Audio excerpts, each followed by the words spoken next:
nyeri pinggang bawah. Di Indonesia sendiri variasinya antara 7,6, artinya dalam 100 orang kejadian nyeri pinggang ini sering terjadi pada orang-orang pekerja, itu hampir 40%. Kemudian kalau di negara Asia seperti di Singapura, di Malaysia itu sekitar sampai 70% ya, jadi mobilitasnya sangat tinggi ya. Kemudian penyebab, ternyata sakit pinggang ini adalah penyebab gangguan atau rasa kesakitan di bawah usia 45 tahun sangat tinggi.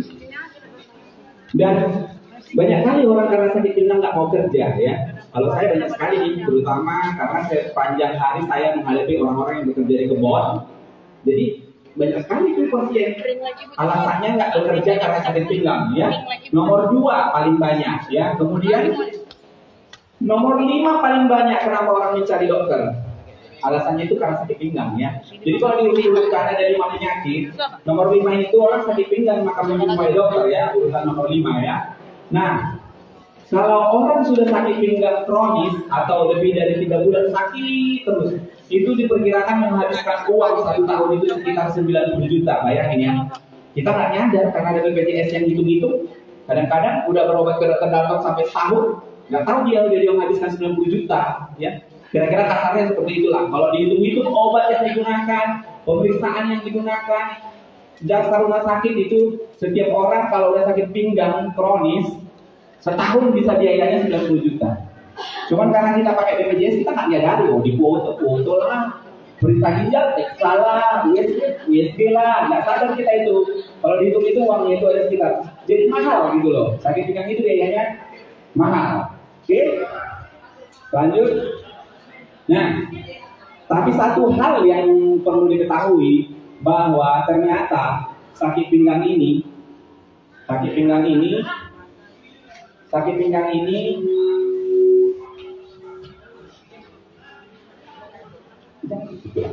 bisa sembuh ya, bisa sembuh spontan sekitar kalau 2-6 minggu bisa berulang, kemudian 8% bisa sembuh sampai 12 minggu.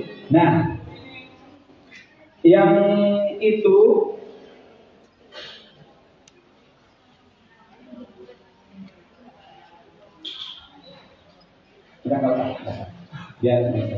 Oke.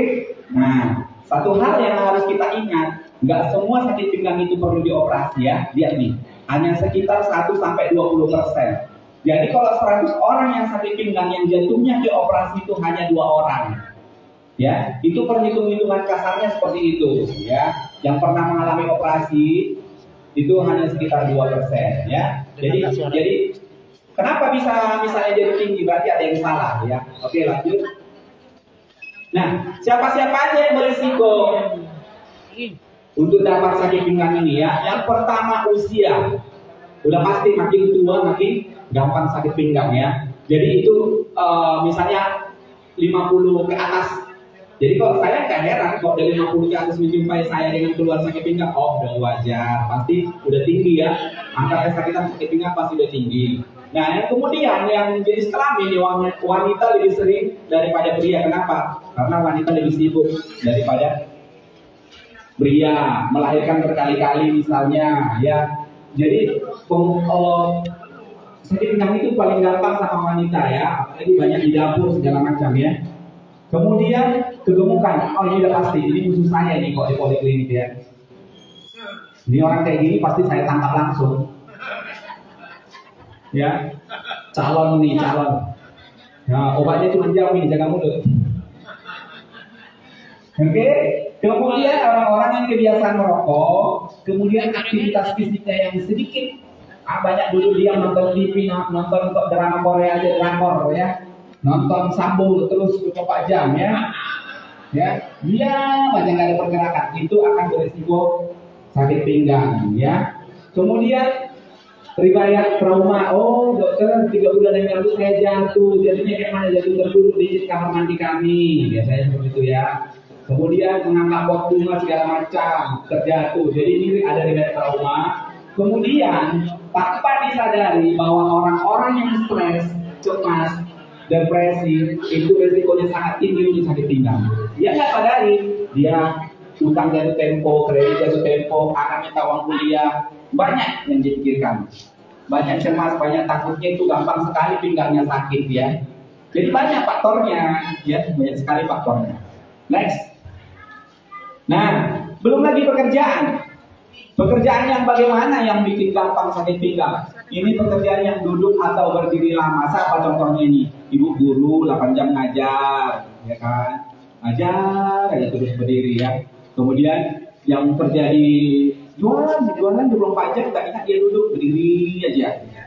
Itu contohnya. Kemudian mengoperasikan alat yang bergetar, misalnya ini orang-orang yang bekerja di perusahaan-perusahaan ya, sering mengangkat atau menarik benda dengan posisi dan gerakan yang salah ya. Oke, kemudian banyak membungkuk atau berputar, ya, gerakan-gerakan seperti itu mungkin pekerjaannya butuh seperti itu ya, itu sering akan sakit pinggang ya. Kemudian pekerjaan yang membosankan atau tidak memberikan kepuasan, tapi karena dia anak di rumah dari sebuah hati, tetap aja dipaksa kerja di situ ya. Udah nggak enak, jadi duduk pun nggak enak, tapi dipaksakan menyebabkan sakit pinggang. Itu yang berisiko semua ya, jadi faktor pekerjaan. Oke, lanjut. Nah ini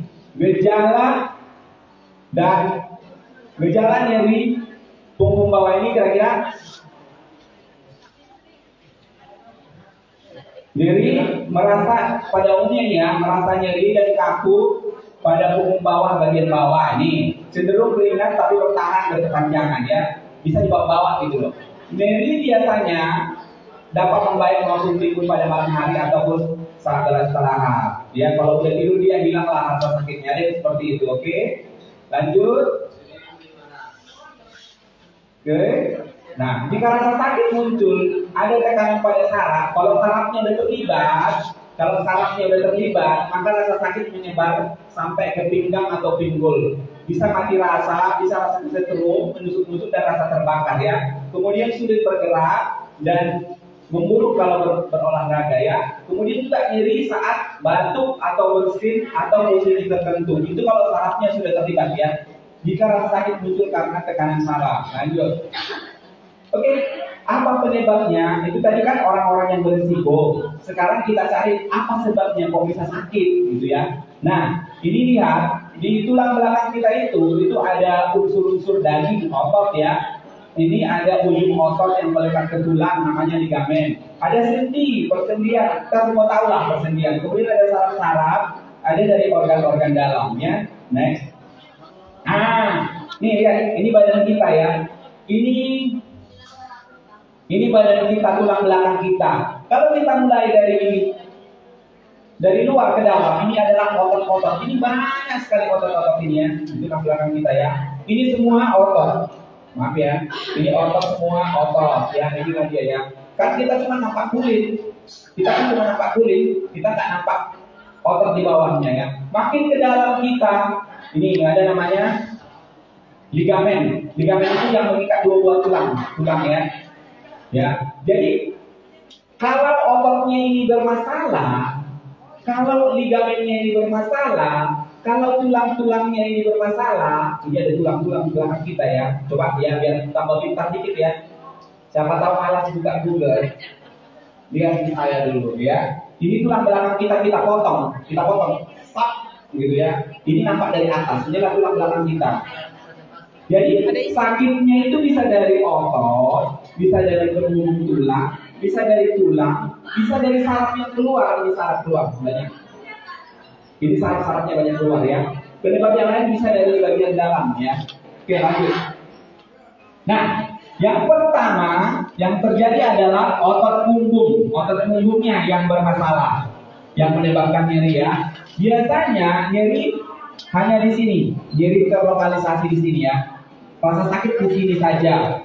Rasa seperti tumpul ya. Ada orang bilang tumpul, ada orang bilang bemeng ya. Ada yang bilang cekap-cekap ya. Tapi di sini saja. Dia nggak pindah ke bawah, dia nggak pindah, masih di sini aja dia bilang. Di sini rasa panas dokter. Bangun pagi nggak sanggup, mau nangis saya. Asal bangun pagi saya kayak mau nangis gitu. Nggak bisa ya.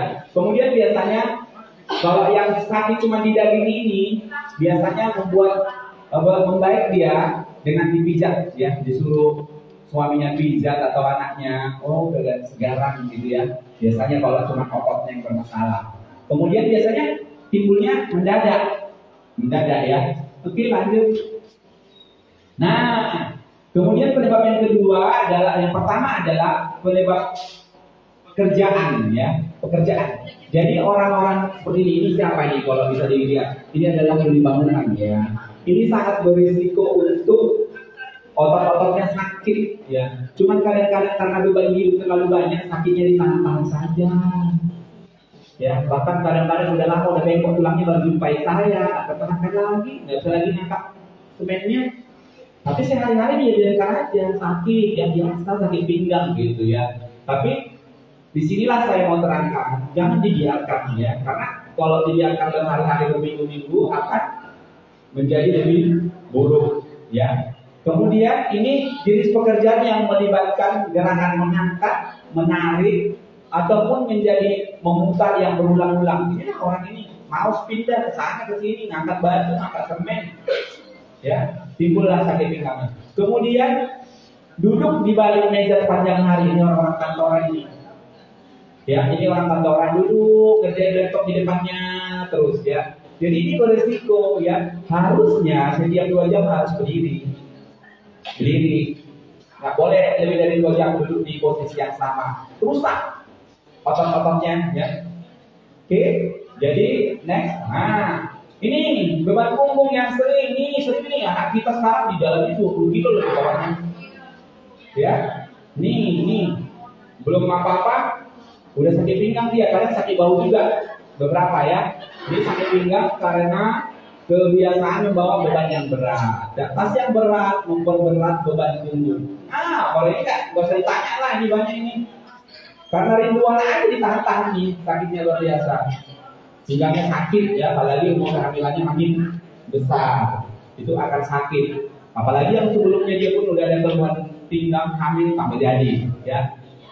Kemudian kehamilan. Nah, orang-orang yang angkat beban seperti ini, kemana nggak sakit pinggang? Ini 50 kilo atau 40 kilo ini ya, kali bawah begini, ya kan? Oke, lanjut. Nah, jangan silap. Dia itu rajin olahraga juga kalau sakit pinggang yang gitu loh. Ada itu. Tapi olahraganya salah. Misalnya larinya nggak benar. Nanti saya ajarkan posisi lari yang benar, berlari yang benar ya. Kemudian juga nih, gini, dia olahraga nggak teratur. Sebenarnya olahraga ini kalau tujuh kita sakit dari kita semua. Jadi olahraga yang benar itu harus rutin, minimal 5 kali dalam seminggu, walaupun cuma 30 menit ya. Jadi diulang terus. Kalau misalnya 2 minggu berhenti, tiba-tiba olahraga, bisa sakit pinggangnya, ototnya rusak, ya, ototnya nggak sehat karena tiba-tiba dipaksa untuk bekerja, ya. Olahraga tidak teratur selama seminggu, tiba-tiba beberapa jam melakukan fitness atau lari atau main golf tiba-tiba seperti ini ya. Sering, oke? Nah, ini paling banyak. Tukang jahit kita ini juga gampang kali sakit pinggang, dia nggak peduli orderan banyak, ya. Posisi duduk nggak benar, ini banyak masalah ini, bisa di lehernya juga, bisa di bahunya, bisa di pinggangnya. Cuma karena pinggang beban yang paling banyak lebih sering di pinggang pada orang tukang jahit, ya. Ini juga orang yang duduk seperti ini modelnya, ya, sandaran pinggangnya nggak dituning, ini juga akan sakit pinggangnya, ya. Sering, jadi sikap duduk yang salah, tidak bagus, ya, akan menyebabkan seperti itu. Oke, lanjut. Nah, mengangkat beban yang salah, ya. Tolong dipelajari cara mengangkat yang salah, yang beban itu ini, tulangnya tarik menarik, sakit lah, jadi ligamentnya rusak, ya. Cara mengangkat ini salah, ini nggak boleh duduk. Nanti saya ajarkan yang benar, ya. Nah, jadi pekerjaan orang yang mengangkat seperti ini harusnya kan kayak seperti ini, didorong seperti alat ya, tapi dia maksa mengangkat bertingkat-tingkat, ya. Sakit lah ini. Oke, lanjut. Nah, ini tadi saya bilang stres beban psikologis, stres emosi menyebabkan ketegangan fisik. Orang stres lehernya tegang, ya. Lehernya tegang, kepalanya pusing, akhirnya pinggangnya juga sakit. Orang satu tubuh ya kan, jadi mana aja bisa. Oke lanjut. Nah, yang kedua tadi kan otot sudah. Sekarang kita masuk ke tulang-tulangnya. Tulang-tulang ini juga bisa bikin masalah, ya. Jadi ini biasanya tergantung faktor usia yang saya bilang 50 tahun ke atas.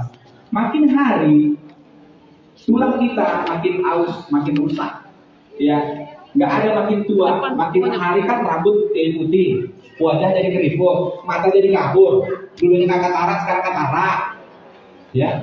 Jadi makin tua, makin rusak semuanya, termasuk karena nggak nampak kita nih tulang kita itu di dalam. Kalau dipoto satu-satu orang semua ini pasti ada masalah, ya. Cuman seperti saya bilang tadi karena matanya kabur kali, itulah duluan yang dibahas ya kan.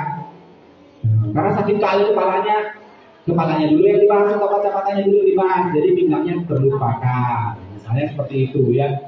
Jadi ada yang namanya penyakit pada tulang belakang, penyakit karena proses penuaan, ya. Ini namanya cakram. Cakram ini cakram kita ada 33 cakram ya, panjang tulang belakang kita sepanjang ini semua nih dari sini ke sini ada 33 cakram, ya. Jadi ketindih-tindih dia ini. Tapi di cakram ini keluar saraf-saraf, urat-urat yang kuning-kuning ini.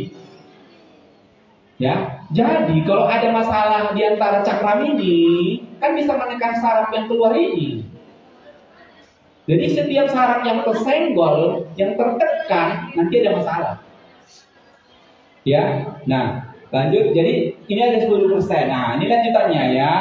Itu sering kita pasien saya, foto dokter, foto. Ya, kita foto ya. Nanti keluarlah ini jawabnya seperti ini. Ada osteopit katanya. Betul dokter, itu tulang muda yang tumbuh baru gitu. Karena tulangnya udah tua tumbuh lah itu kita bilang ya. Jadi dia di antara tulang-tulang ini bermunculan. Ada yang cepat sekali, ada yang lambat.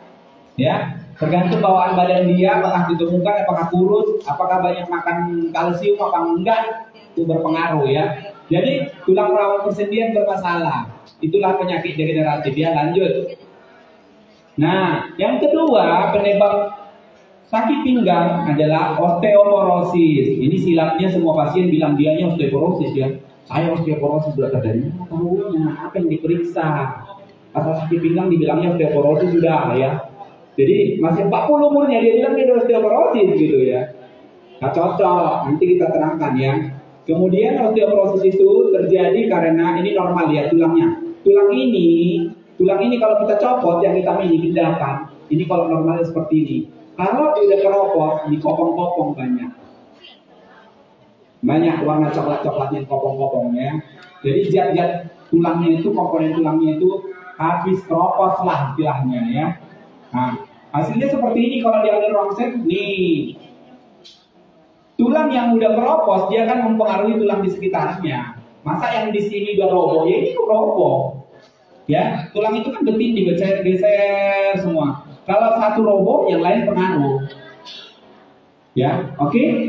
Ini sekitar 4% penyebabnya sakit pinggang ya. Lanjut. Nah, ini apa tanda-tanda keropos itu rupanya? Inilah tanda-tandanya. Jadi terjadi akibat menurunnya kepadatan tulang ya. Sakit punggungnya berkepanjangan ini, lama berminggu-minggu, berbulan-bulan sampai kadang bertahun-tahun ya. Kemudian punggungnya tidak terasa sakit kecuali sudah sampai retak.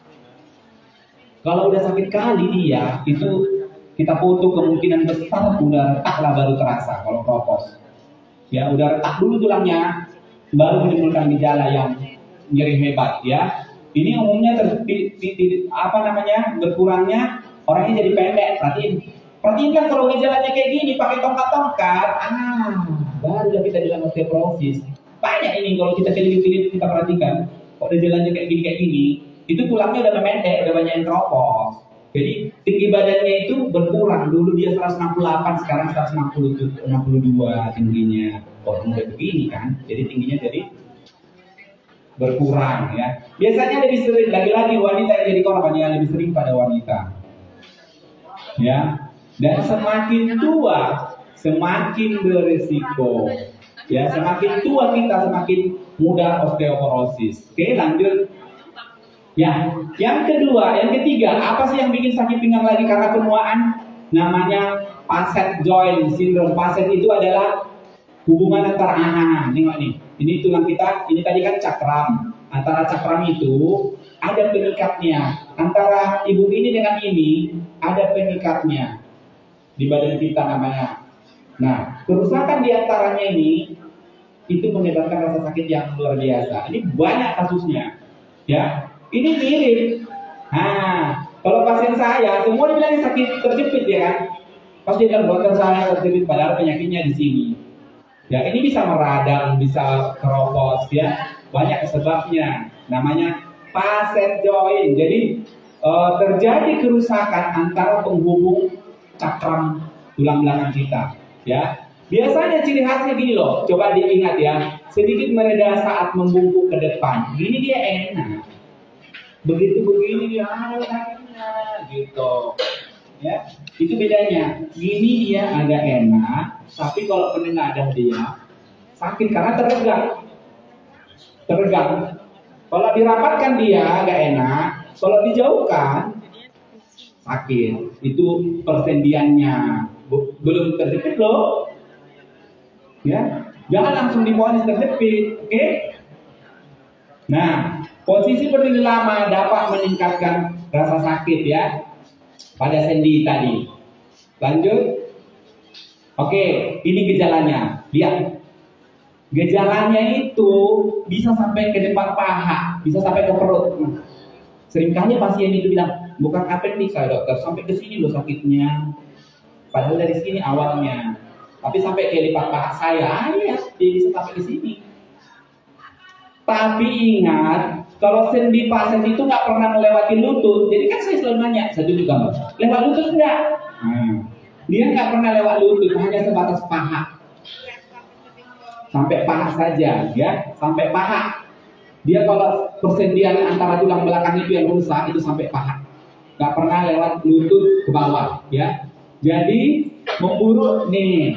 Kan memburu di pagi hari dan membaik setelah bergerak, udah siap masak, udah siap nyuci, agak enak lah pinggangnya.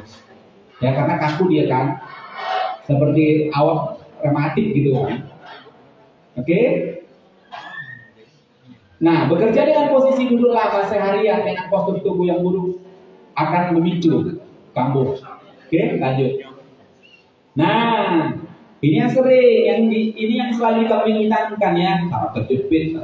Kayak mana sih saraf terjepit itu rupanya? Jangan gampang kali, kasihan orangnya dibilang saraf terjepit, padahal cuma sendinya yang rusak, ya kan? Nah, saraf terjepit, kalau udah sampai sarafnya, tadi kan ototnya bisa rusak, pengikat otot bisa rusak, persendiannya bisa rusak. Sekarang yang paling tinggi lagi, sarafnya bisa rusak. Gejalanya seperti apa kalau sarafnya rusak? Satu tandanya ialah nyerinya menjalar sampai ke kaki. Kan saraf-sarafnya menjalar kayak kabel. Kalau di leher saraf jalanannya ke sini. Kalau di pinggang jalanannya ke sini. Ya kan? Nah, nyeri menjalar sampai ke kaki, rasanya tajam, enggak kemeng, enggak cekot-cekot. Tajam itu kayak disayat ya sakitnya. Tajam seperti strum listrik, seperti terbakar atau panas, seperti kesemutan. Kadang-kadang disilat ya, kayak rasa disilat sepanjang ininya dari pinggang sampai ke bawah gini. Ya, tidak membaik dengan dipijat-pijat sampai dipijat-pijat sekampung pun dia rusak baiknya, nggak baik-baik ya. Itu berarti sarafnya udah terlibat ya. Nah, bisa akut itu di bawah 2 minggu, kalau kronis itu bisa 3 sampai 3 bulan. Lanjut. Nah, apa sih masalahnya? Nah, ini nih. Kalau terjepit itu seperti apa rupanya? Lihat, ini cakram saya bilang tadi kan. Cakram kita banyak, ada 33. Di antara cakram ada cairan atau bantalan. Nah, kalau bantalan ini rusak, jadi gini. Banyak, ini kan keluar dari antara cakram itu kan keluar saraf warna kuning nih. Ada cabang-cabangnya, ada yang anterior, ke depan, ada yang ke belakang, ada yang ke tengah. Nah, kalau semua kejadian atau peristiwa di sekitar cakram bisa bikin saraf terjepit. Jadi kalau tadi yang tulang-tulang muda banyak tumbuhnya di sekitar samping-sampingnya ini, itu kan menekan saraf juga bisa. Atau air yang di antara cakram itu keluar menekan saraf warna biru ini? Bisa.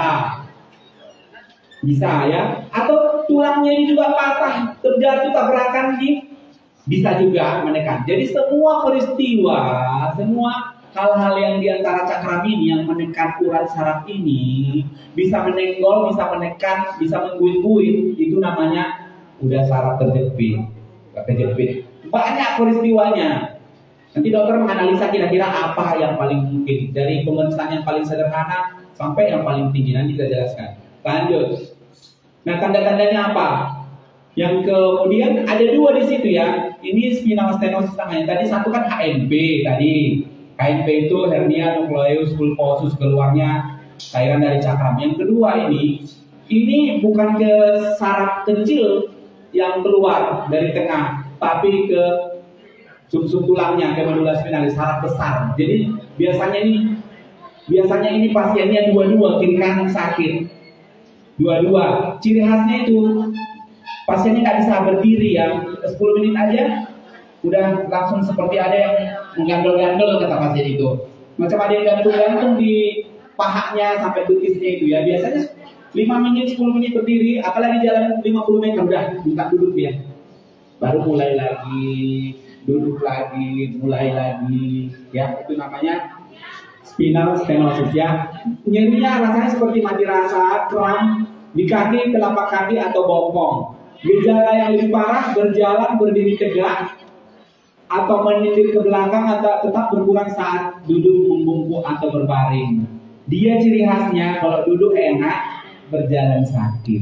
Itulah ciri khasnya. Jadi pasiennya pasti ditanya dokternya, Bu, enak jalan apa duduk? Jawabnya langsung, enak duduk dokter. Pasti dia jawab begitu. Badan pasien nggak akan pernah bohong. Pasti dia jawab. Sekarang kiri kanan atau dua-dua atau separuh? Bu, dua-dua tapi berat di kanan. Jadi keluarnya itu lebih ke sini, nggak ke tengah-tengah. Nah, ya, ini sampai ke sini. Ini lebih istilahnya itu tanda-tanda buruknya ada. Ini sampai berkurangnya kemampuan seksual. Bahkan yang paling berat itu nggak bisa buang air kecil dan buang air besar. Ya, beserlah dia ngalir sendiri karena sarafnya udah rusak, nggak tahu lagi nyampe ke otaknya membilangkan ini udah penuh, udah mau BAB, udah mau BAK ya. Jadi tadi ada HNP, ada spinal stenosis ya, ada dua. Berbeda tapi sama-sama saraf terjepit, lokasinya berbeda, sama-sama di tulang belakang. Satu di saraf yang kuning, satu di tengah-tengah. Ya, karena saraf yang kuning ini kan keluar dari tengah-tengah, dari induknya di sini. Oke, lanjut. Nah, penyebab lainnya ini sering kita dengar juga, spondylolistesis, ini hanya 2% ya. Ini bergesernya tulang belakang yang di depan, selisih dia antara tulang belakang yang satu dengan yang lainnya. Ini sering karena jatuh ya. Jadi ini juga ada yang ringan, ada yang berat. Lanjut. Nah, yang berikutnya juga bisa karena trauma patah ya. Ini sering pada orang-orang yang aktif. Bukan pada keropos tulang ya. Ini pada orang-orang baru kecelakaan lalu lintas, tiba-tiba sakit pinggangnya, bahkan tiba-tiba nggak bisa berjalan, ada patah tulangnya. Ini potong terakhir. Kemudian juga bisa karena kelainan bawaan ya. Ini kelainan bawaan, nggak sempurna pertumbuhan tulang belakangnya. Bisa juga spondylisis, ini artinya ada tulang-tulang muda tadi ya. Jadi kondisi tulang-tulang belakangnya nggak bagus. Oke, lanjut. Nah, sekarang udah tahu kita penyebabnya. Kalau kita bagi-bagi, ada menurut waktu, ada yang nyeri pinggang akut, ada yang subakut 6-12 minggu, ada yang 6 minggu, ada yang kronis 12 minggu. Yang menjadi sumber masalah adalah yang kronis, lebih dari 3 bulan sudah sakit. Ini banyak kali problemnya. Inilah yang saya bilang tadi, 90 juta setahun itu minimal habis duit dibikin ya. Lanjut. Nah, sekarang kita kelompokkanlah semua penyebab-penyebab sakit pinggang itu ya. Ada 3, ada yang namanya mekanisme, ini yang paling banyak. Ya, itu termasuk yang tegang otot, yang penyakit benuaan, yang saraf terjepit, yang keropos, yang bergeser, yang trauma, jatuh, kelainan bawaan ya. Kemudian ada juga tulang belakang itu penyebabnya, jangan silap, ada tumor. Bisa loh tumor di tulang belakang bikin sakit pinggang. Banyak.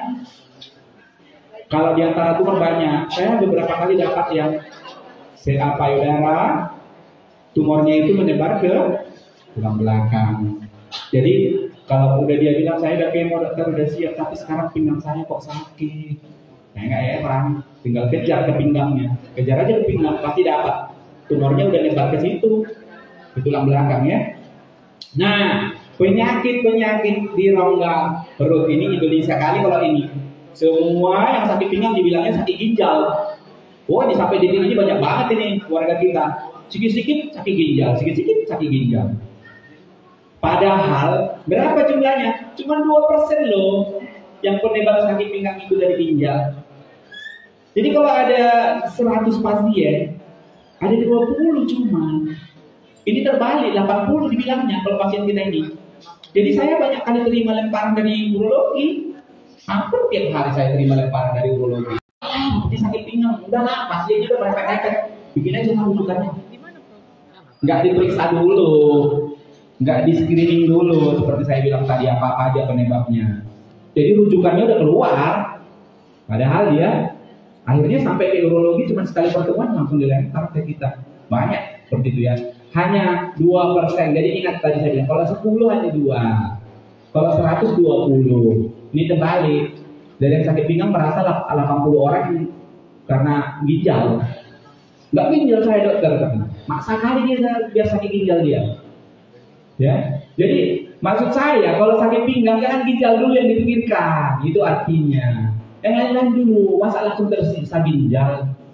Pikirkan dulu, entah otot ini ya, entah ini pengikat otot, entah sendi pinggang, entah uratnya. Baru terakhir mungkin batu ginjal gitu loh. Jangan langsung batu duluan. Ini udah kebalik, batu duluan yang dipikirkannya. Jangan ya, pikirkan ini dulu yang banyak kali nih. Yang banyak kali ini kan tegang dulu, terjepit dulu, keropos dulu, baru ini pikirkan. Oke? Lanjut, gimana cara membedakannya? Nah, sekarang kita bedakannya. Kayak mana sih membedakan orang sakit pinggang dengan sakit ginjal? Kita bedain ya. Yang pertama, kalau sakit pinggang, nyeri cenderung menetap dan timbul akibat gerakan berdiri, berjalan, menunduk, dan hilang saat berbaring. Kalau sakit ginjal mana mau hilang dia? Mau diapain juga menjerit-jerit dia. Ya, kok ada batu di situ mana ada pengaruhnya jalan, mana ada pengaruhnya tidur, tetap sakit. Nah, tapi kalau sakit pinggang biasa, nyeri cenderung menetap, timbul akibat gerakan berdiri. Kalau berdiri sakit dokter, kalau batu ginjal mana ada berdiri sakit. Ya, air lain keluar darah, kencingnya merah, ya kan? Kemudian nyeri bisa menjalar, rasa baal, kesemutan, panas pada kaki ataupun pinggang. Ya, nah. Kalau sakit ginjal bedanya apa? Nyerinya hilang timbul, sesekali muncul, sesekali hilang seperti diremas-remas. Kolik, menjerit-jerit keringat dingin ya. Sampai keluar keringat dingin. Itu kalau batu ginjal, kalau sakit di ginjal. Kemudian nyeri tidak dipengaruhi oleh gerakan. Tidur, duduk, berdiri tetap sakit. Orang batunya nempel di situ, kayak mana mau nggak sakit. Ya, jadi dia nggak hilang kalau dibaringkan tetap aja sakit. Pas ini guling-guling keringat dingin terus. Ya itu membedakannya ya. Kemudian biasanya disertai masalah berkemih. Kemihnya bisa berdarah ataupun infeksi saluran. Ya ingat, kalau sakit pinggang ini sakitnya cuma di sela paha, ya sama sebatas ini. Nanti dokter cuma mukul dikit aja dia udah tahu, oh ini batu. Namanya tapping ya. Di daerah ini dipukul. Kalau ada batu di dalam bergetar dia sangat menjerit-jerit pasiennya. Kalau sakit pinggang saat terjepit dipukul mah enak dokter katanya. Beda ya. Jadi beda ya antara sakit ginjal ini yang di sini saya tekankan di sini ya. Jangan sikit-sikit salahkan ginjalnya kalau sakit pinggang. Ya, ada jalur khusus sama dia. Kenapa dia sakit? Ya, paling banyak kan batu saluran kemih. Baru infeksi. Kalau udah batu kan bergeser berdarah, berpasir, kencing berpasir. Ya, itu tandanya. Oke, lanjut. Nah, sekarang udah tahu faktor risikonya. Bagaimana dokter mendiagnosa? Jangan kaget, kita foto dulu ya. Nah, ya, jadi ada pemeriksaannya bagaimana sampai dokter bilang kamu sakit pinggang terjepit loh, kamu sakit pinggang biasa loh. nggak terjepit gitu. Nah, perlu wawancara dan pemeriksaan.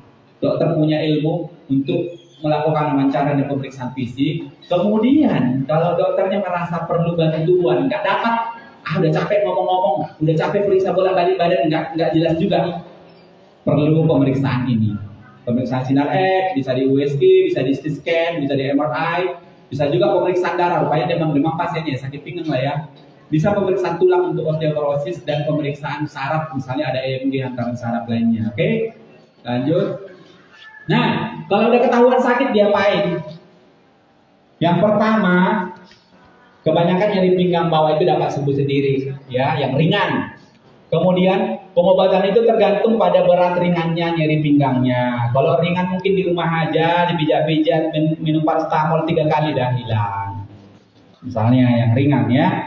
Kemudian bisa juga dirawat sendiri di rumah, istirahat, kompres, makan obat sendiri sedikit. Lanjut. Nah, jadi kalau begitu kapan ke dokter kalau nggak sembuh? Kapan kita harus ke dokter? Sakit pinggang yang bagaimana kita menjumpai dokter? Atau pergilah ke puskesmas mengeluhkan sakit pinggangnya yang bagaimana? Ini sakit pinggang yang muncul mendadak tanpa sebab yang jelas. Semalam masih bagus jalan kok pagi ini udah nggak bisa jalan, kok sakit sekali. Jadi sakit pinggang muncul mendadak tanpa sebab yang jelas. Ditanya aja dulu, enggak. Lelah semalam sehari kerja ngapain? Enggak, biasa-biasa aja dokter. Kalau udah gitu, boleh langsung ya, jangan ditantang, jangan nanti tahap-tahap yang dikerjakan yang namanya muncul mendadak gak jelas sebabnya, harus lapor ya. Kemudian sakit pinggang disertai dengan keluhan lain seperti demam, perut melilit, nyeri dada atau sesak napas. Sakit pinggang itu ada keluhan lain, bukan hanya pinggangnya saja, dia demam juga, perutnya melilit-lilit juga, mungkin dia batuk. Ya, laporlah ke dokter terdekat ya, atau puskesmas terdekat, nanti dianalisa. Kemudian sakit pinggang yang tidak mereda ini setelah 3 hari tanpa minum obat, udah 3 hari ditahan-tahankan yang tadi itu nggak reda juga, bawalah ke klinik ya. Nah, kemudian sakit pinggang menahun, udah lama kali, cuman karena matanya kabur duluan lah yang diperiksa, ya kan? Konon pula ke dokter, beli ini, beli itu, beli ini pun belum ada, segala macam ya. Jadi masih ditahan-tahan ya. Jadi kalau udah merasa menahun itu kronis, lebih dari 3 bulan atau di sini bahkan disebutkan lebih dari 2 minggu sakit terus, udah mengganggu aktivitas, laporlah ya. Sakit pinggang yang menjalar sampai ke lutut, tungkai dan kaki, udah. Apa tadi itu? Saraf terjepit nggak itu? Bawalah ya. Kemudian nanti di dokter juga harus melakukan screening tanda-tanda bahaya, memastikan apakah ada penyebab yang serius. Lanjut. Mana sih tanda-tanda bahaya? Sering kita bilang ini tanda merah, bendera merah. Ini namanya bendera merah ya, red flags namanya. Tanda-tanda bahaya orang sakit pinggang. Apa itu? Nyeri berlangsung terus-menerus udah lebih 6 minggu. Ini ada sesuatu ini. Artinya ini perlu dipikirkan sekali sama dokter. Kok udah 6 minggu kok terus-menerus ya. Kemudian sakit pinggangnya usianya 50 tahun. Atau masih 20 tahun udah sakit pinggang. Ini bahaya. 20 tahun kan gak layak sakit pinggang. Tapi kalau datang, anaknya kuliah di Jogja, sakit pinggangku, pulang lapor, kita bawa ke dokter, gitulah ya. Karena masih muda, kok sakit pinggang. Apalagi dia bilang udah 2 bulan ini mak gak enak terus pinggangku, ya bawalah. Karena memang itu berbahaya. Umurnya masih 20 tahun, kok sakit-sakit pinggang segala, ya. Saya pun kalau datang 20 tahun ke poliklinik masih 20 tahun apa? Nah, itu serius sekali saya tuh. Kenapa 20 tahun? Mesti panjang pertanyaannya. Ya kalau udah 55 tahun dia kan pasti wajar sakit pinggang. Tapi kalau 20 tahun ya perlu pertanyaannya. Kemudian ini orang yang sakit pinggang tapi merasa lemah, mati rasa, kesemutan kedua tungkai atau BAK, BAB-nya terganggu seperti saya bilang tadi. Gak boleh, gak ada ampun. Itu bahaya, tanda bahaya ya. Kemudian ada kebas, ada rasa lumpuh, kemudian kan ada sakit pinggang dengan riwayat trauma. pernah jatuh, sekarang sakit pinggangnya, ini juga harus melapor ya. Kemudian ada juga orang sakit pinggang, penurunan berat badan nggak jelas. Biasanya kalau penurunan berat badan kita hubungkan dengan apa? BBC kan, kok kurus sekali badannya, makan banyak, minum banyak, vitamin banyak, kok kurus. Kalau dia disertai sakit pinggang, harus itu tanda yang tidak bagus ya. Kemudian ada riwayat infeksi saluran kemih dan ada riwayat demam. Kemudian ada penggunaan obat-obat suntikan. Ini tanda kutip ya. Siapa orangnya yang menggunakan obat-obat suntikan ini, tiba-tiba dia sakit pinggang, itu tanda kutip. Kemudian orang-orang yang menggunakan imunosuppresif atau steroid jangka panjang. Ini ada penyakit-penyakit autoimun yang menggunakan obat-obat ini ya. Kemudian nyeri yang hebat yang tidak berkurang pada malam hari. Harusnya kan malam hari istirahat, nyerinya berkurang. Jadi kita sepakatkan seperti itu. Kalau nyeri pinggang biasa kan berbaring kan enak. Tapi kalau baring aja sudah sakit pinggangnya, itu tanda merah.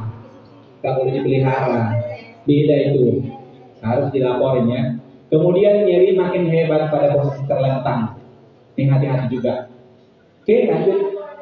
Oke, pengobatan. Biasanya setelah didiagnosis oleh dokter dari pembawa, ini tadi kan udah datang ke dokter nih ceritanya. Yang tadi kan di luar saya sebut sendiri. Nah di dokter itu ada pengobatannya itu apa ya? Nggak boleh hanya satu. Maksudnya gini, pengobatan sakit pinggang itu nggak cukup dengan obat, kira-kira gitulah. Banyak yang harus udah makan obat pun kalau nggak ada penurunan berat badan, mau terus, gendut terus, cuman mau enak pinggangnya, ya. Jadi ya harus terus menerus ya. Kemudian pengobatan itu tergantung berat tidaknya penyakit. Ini ada obat-obat yang selalu kita berikan pada orang sakit pinggang. Barangkali kalau pasien udah canggih kali lah ya. Kalau pasien saya masih udah hafal kali nih. Dokter ada natrium katanya. Ada natriumnya gitu kan. Kemudian ada juga paracetamol. Kalau ini ada BPJS, ada BPJS ya. Kemudian ini juga sering dokter kapsul yang pink, putih pink.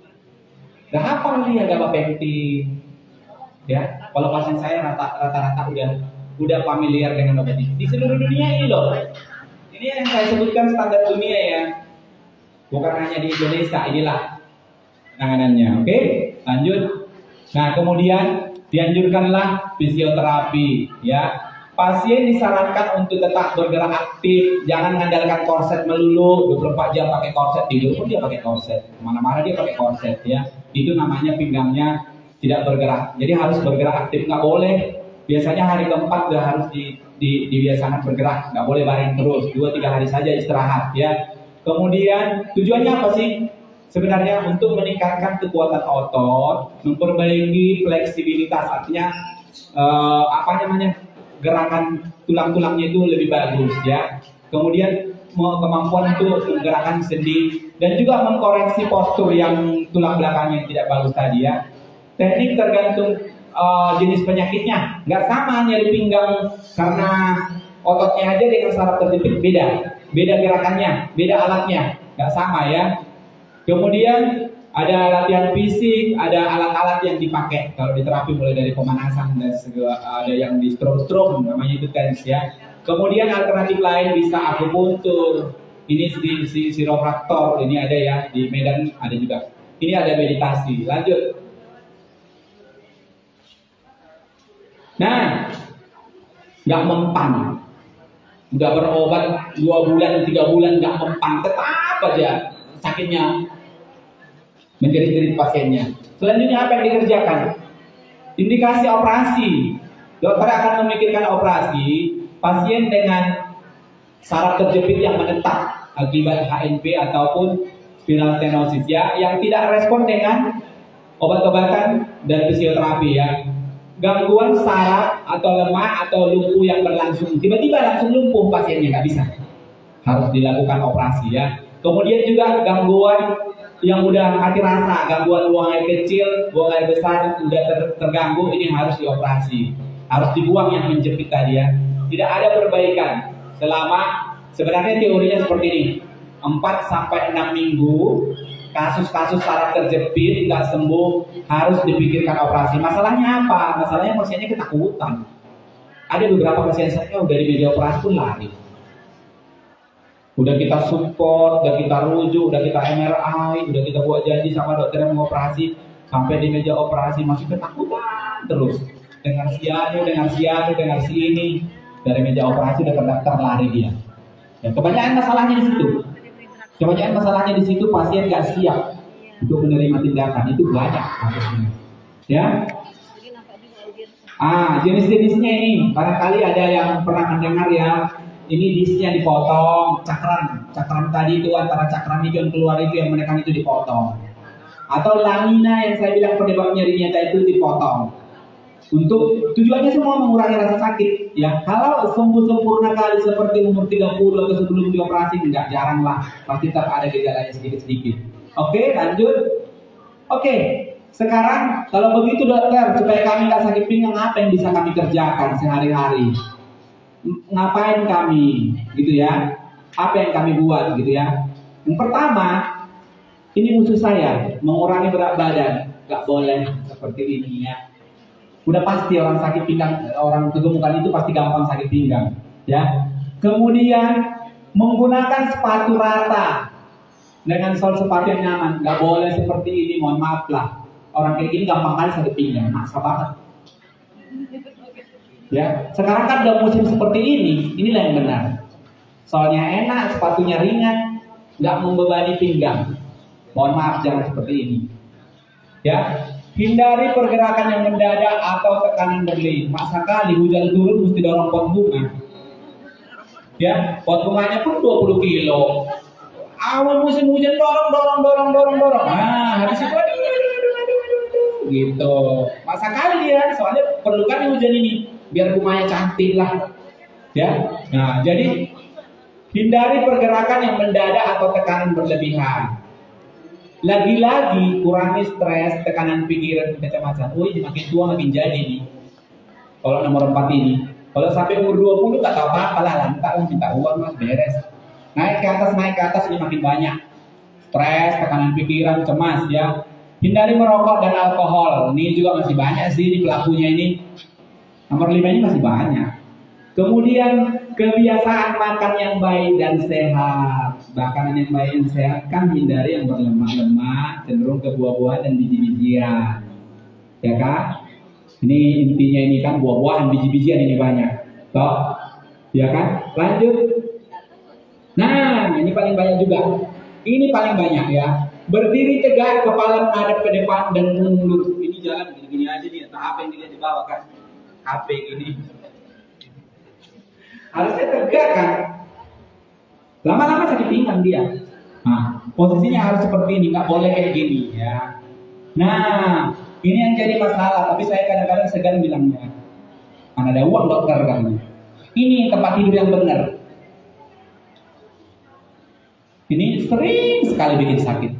Jadi maksudnya gini kan, kadang orang udah sakit pinggang duluan baru cari matras. Terbalik, udah kaset. Harusnya masih belum sakit udah beli yang kayak gini. Ya, nanti dia, boro-boro mikirin tempat tidur, banyak kali mau dibeli, gitu kan. Jadi ini namanya yang sesuai yang saya cangkrem. Ini terlalu keras, ini terlalu lembut. Jadi yang bagus itu kepala harus aman, punggung harus aman, bokong harus aman. Sebenarnya udah banyak di toko itu kasurnya, banyak kali. Ya namanya orthopedic matras. Mahal memang, agak mahal ya, saya nggak bohong lah. Ya, tapi kayak mana lah ya kan harus saya terangin. Ya, jadi ini banyak juga. Yang paling banyak saya rasa pakai yang ini, ngelendak-lendak ini. Belum masuk awal udah gini kasurnya. Ngumpul di tengah dia. Itu kan padahal mau tidur kan mau enak. Nah, jadi kalau ada duit, handphonenya dikurangi aja harganya, kumpul-kumpul beli ini. Jangan menabung untuk beli mobil ya bu. Beli matras saja. 8 juta sih harganya.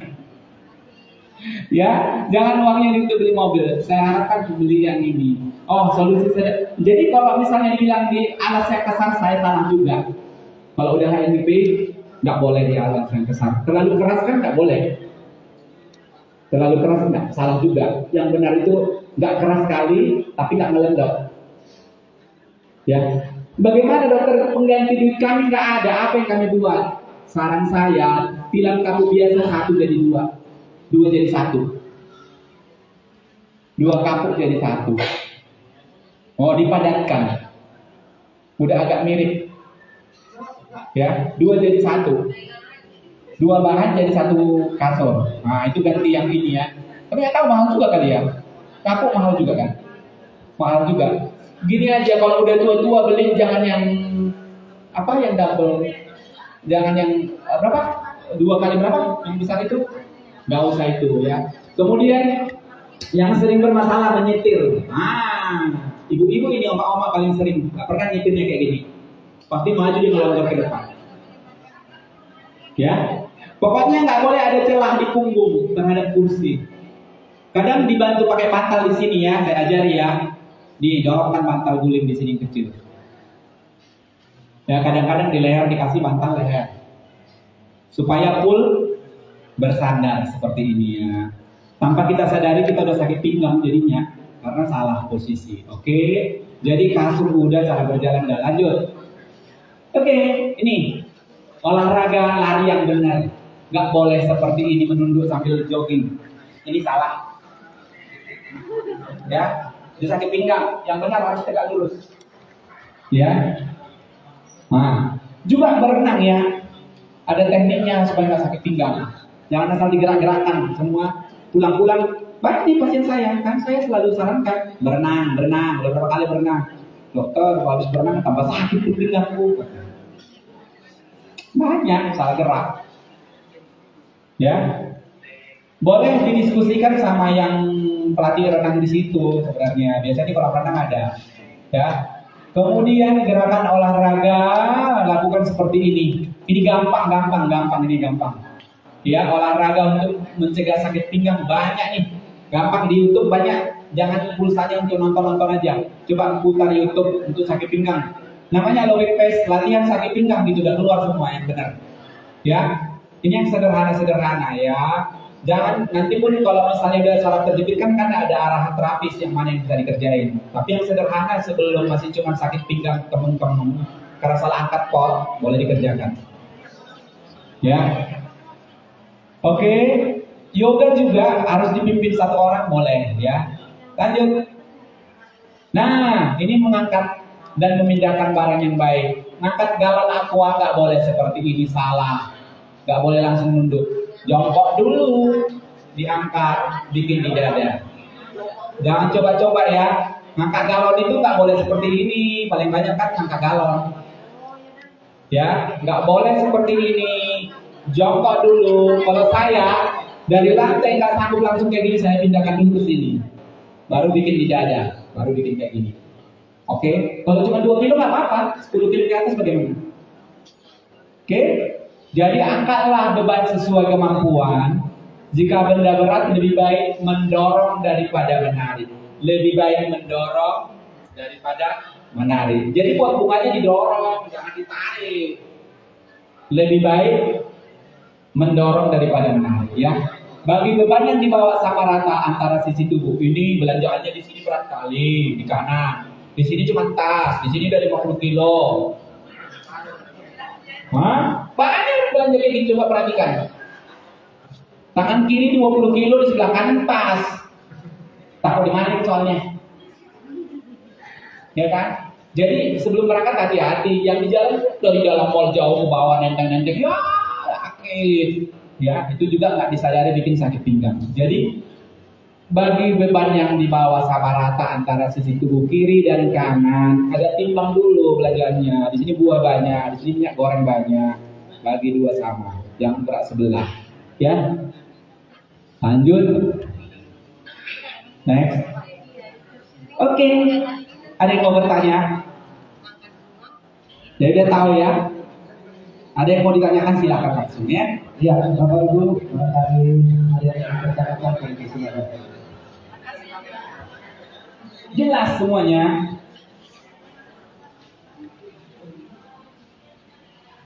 Jelas semua. Pas ya. Sejak ternyata pas banget. Silakan. Bu, dia agak ke depan sedikit lah.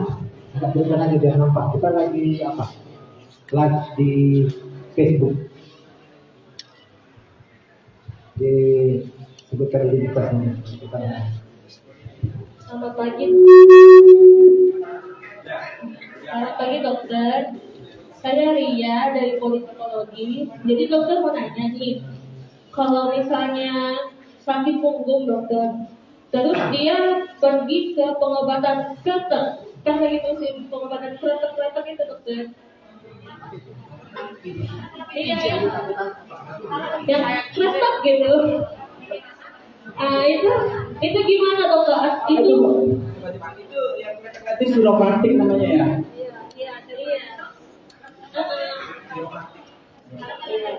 Jadi itu apakah bisa benar untuk menyembuhkan atau malah tambah memperparah gitu dokter? Soalnya kan kalau dilihat dari banyak yang berhasil sih dokter, cuman belum pernah ngerasain sendiri sih, masih agak takut soalnya. Terima kasih. Oke, saya tanya dulu itu yang kletek-kletek itu keahlian apa? Itu medikal atau non medis? Yang orang alternatif yang tingkat pendidikannya nggak ada, macam kalau kita kan semua udah terbagi dari dokter dulu, dokter umum. Kalau terapis dulu, sekarang malah udah ada 4. Kalau rehab sekolah dulu jadi ini. Itu kan udah terstruktur. Jadi kalau saya bilang saya nggak anjurin, karena saya bilang kan 80% sembuh sendiri toh, jadi kan? Ya kan bisa sembuh sendiri, tergantung penyebabnya. Kalau cuma nyeri otot tadi saya bilang itu baru dorong punggung, kan message langsung bisa langsung hilang, ya. Jadi chiropraktik belum, kalau di grade A, B, C, yang itu yang udah sekolahan loh, chiropraktik itu sekolah. Kalau di grade A yang paling bagus, B, C, chiropraktik masih C. Ya, belum bisa kita bilang atas asal sakit pinggang chiropraktik, belum. Evidence base-nya belum bisa A. Ya, apalagi kamu bilang tadi orang sekolahan, saya tidak anjurkan.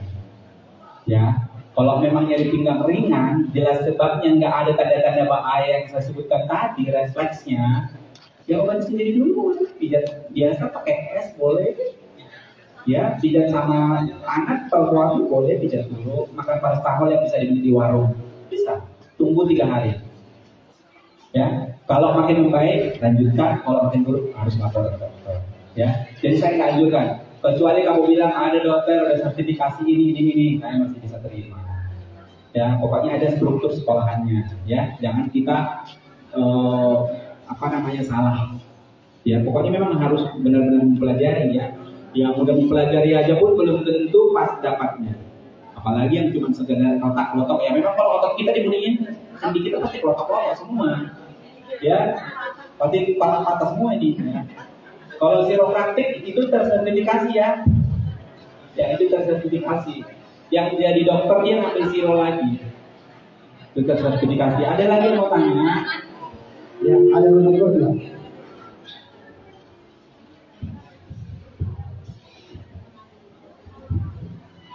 Selamat pagi. Saya Hendri dari Hukum dan Humas. Yang ingin saya tanyakan, di kebanyakan kasus nyeri bawah pinggang atau BP itu diderita oleh usia lanjut dan tidak menutup kemungkinan kaum milenial juga berdampaknya. Seperti yang dokter katakan tadi, di bawah usia 20 tahun itu ditanggapi dengan serius. Yang ingin saya tanyakan, berapa persen sih kaum milenial yang kemungkinan bisa menderita LBP dan apa penyebabnya? Itu pertanyaan yang pertama. Yang kedua, dokter, terkait dengan kasur, tidak boleh terlalu keras dan tidak boleh juga terlalu lunak atau lembek. Cuman saya pernah mendengar bahwa tidur di papan atau bambu itu bisa meredakan nyeri, itu ya. Ini saya apakah boleh? Terima kasih. Terima kasih. Pertanyaan pertama dulu ya. Pada usia kelompok yang milenial, ini sekarang angka low BP-nya tinggi. Kenapa? Karena orang sekarang lebih banyak berdiam diri dan gadget ya. Banyak orang di main game, banyak orang semua aktivitas sehingga TV nggak laku lagi. Bahkan kemana-mana pun nggak laku, restoran pun tinggal pesan bisa. Jadi kebanyakan orang berdiam diri. Yang pertama pasti kurang aktivitas fisiknya berkurang ya. Jadi pada kelompok-kelompok yang rawan tadi di bawah 20 tahun ini, penyebab nyeri pinggangnya paling banyak apa? Yaitu tadi karena aktivitas fisiknya yang tidak bagus ya, tidak ada latihan kebugarannya, nggak ada olahraga yang benar, duduk berlama-lama di satu posisi yang menetap atau duduk di kursi di satu posisi yang menetap tanpa memikirkan kondisi tulang belakangnya. Itu makanya angka kejadian LBP atau nyeri punggung bawah pada kelompok milenial itu sekarang ini menjadi perhatian dan cenderung tinggi. Tapi angkanya itu belum bisa dievaluasi, belum penelitian secara umum belum didapatkan. Cuman angka kunjungan secara umum ke poliklinik kita ada peningkatan ya. Meskipun mungkin enggak yang berat, ya mungkin nyeri pinggang ringan ataupun sedang yang masih bisa. Kadang-kadang mengeluh sama mamanya, udah lebih ada pengalaman udah dipijat dulu, makan paracetamol dulu, bisa hilang ya. Jadi memang meninggi angkanya, tapi yang sampai ke dokter itu boleh dibilang enggaknya terlalu tinggi kali, belum bisa kita ukur persentasenya sekian ya. Pertanyaan kedua mengenai kasur, kalau udah terlalu keras salah, nggak dianjurkan, ya nggak dianjurkan karena nggak diberi kesempatan, kan tulang kita nggak juga flat badan kita, kan ada leku-lekunya. Kalau di papan kan lekuannya terganggu, ya jadi tidak dianjurkan yang flat, ya itu nggak ada itu istilahnya itu literatur ataupun langsung ditulis tidurlah di atas kasur yang keras, nggak, tidur seperti yang tadi, nggak boleh terlalu lembek, nggak boleh terlalu keras, ya makanya saya sarankan ya seperti itu ya, menabunglah untuk beli itu ya. Paling tidak jangan terlalu tua baru pakai kasur yang saya sebutkan tadi. Ya coba jalan-jalan ke toko, biasanya di tebing-tinggi dipesan dulu baru ada barangnya. Karena kan agak mahal, jadi kita pesan dulu biasanya. Tapi mereka udah tahu itu kasur yang untuk mencegah nyeri pinggang, ya udah tahu mereka. Oke. Ada lagi yang mau bertanya? Pasien-pasien kesayangan ini? Ya, ada lagi Bapak Ibu, silakan. Jadi nggak dianjurkan pakai tidur di papan ya. Nggak sesuai dengan postur tubuh kita ya. Apalagi orang kan posisinya nggak selalu terlentang, kebanyakan orang tidur miring. Ya. Oke. Ya, ada lagi Bapak Ibu. Ada lagi? Belum acara yang kita tutup. Oke, nanti kalau bertanya berkunjunglah ke poliklinik kita ya. Kalau ada yang mau ditanyakan lagi lebih dalam, silakan. Terima kasih kepada hadirin pasien-pasien, terhadap panitia juga. Boleh kita mau foto dulu? Apa gimana? Ini acaranya kan live. Jadi mau dokter kita kemari, biar ada komunikasi kita.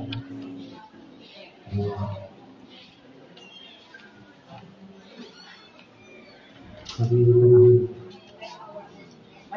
tengah aja biar nanti dokter menghadap ke sini dengan bahannya di sini. Nah, paparan di sini. Oh iya. Kayak aja kalau nggak S1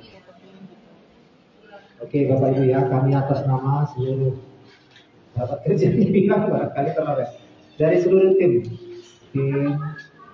hukum dan humas, terutama bagian promosi kesehatan rumah sakit, mengucapkan terima kasih sebanyak-banyaknya pertama kepada narasumber kita, Dr. Dato. Mari kita berikan aplaus. Kemudian kepada semua kita peserta yang ada hadir pada hari ini Bapak Ibu, terima kasih sudah meluangkan waktunya untuk acara kita yang sangat sederhana ini. Tapi kami percaya walaupun ini sangat sederhana, banyak ilmu, manfaat yang bisa kita bawa pulang, minimal kepada diri kita sendiri, kepada keluarga kita. Akhir kata, mungkin banyak kesalahan yang disengaja ataupun tidak disengaja. Kekurangan kami di salah sini ketika acara ini berlangsung. Kami mohon maaf, kiranya acara ini bisa berkesinambungan ke depannya kita bikin. Mungkin nanti ada materi-materi lain yang akan disampaikan oleh beberapa dokter-dokter spesialis kita. Jadi kami percaya kepada Bapak Ibu, terutama pasien-pasien kami, Rumah Sakit Umum Daerah Dr. Kumpulan Pane adalah rumah sakit pemerintah Kota Tebing Tinggi yang menjadi kebanggaan pemerintah Kota Tebing Tinggi. Oleh karena itu, kalau tidak kita sendiri yang memajukan rumah sakit daerah ini, siapa lagi? Oleh sebab itu Bapak Ibu, kami himbau untuk datanglah berobat ke rumah sakit daerah dokter dan itu pelatihan. Segenap staf pegawai rumah sakit Kumpulan Pane, kita siap melayani Bapak Ibu sesuai dengan profesi kemampuan kita masing-masing. Akhir kata kita yang bisa kami sampaikan, semoga pertemuan kita yang sederhana ini bisa bermanfaat. Demikian kami sampaikan kepada semua pihak yang sudah bekerja keras untuk terlaksananya acara kita hari ini. Kami ucapkan terima kasih sebesar-besarnya. Kita berikan aplaus untuk kita semua. Ya, terima kasih kepada Bapak. Ya, kami persilakan kepada Bapak Ibu untuk kegiatannya dilanjutkan kembali ya. Bagi yang ke poliklinik, silakan ke poliklinik. Bagi yang menunggu, kami persilakan. Foto-foto silakan.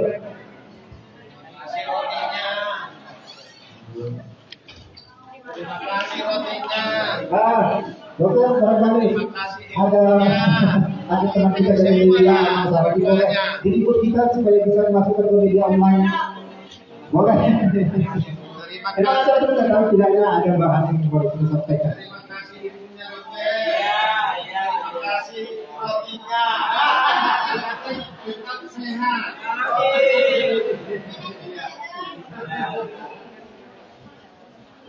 Foto kita dan ada dokumentasi kita nanti ya. Ada dokumentasi kita. Ini aja. Selesaikan aja.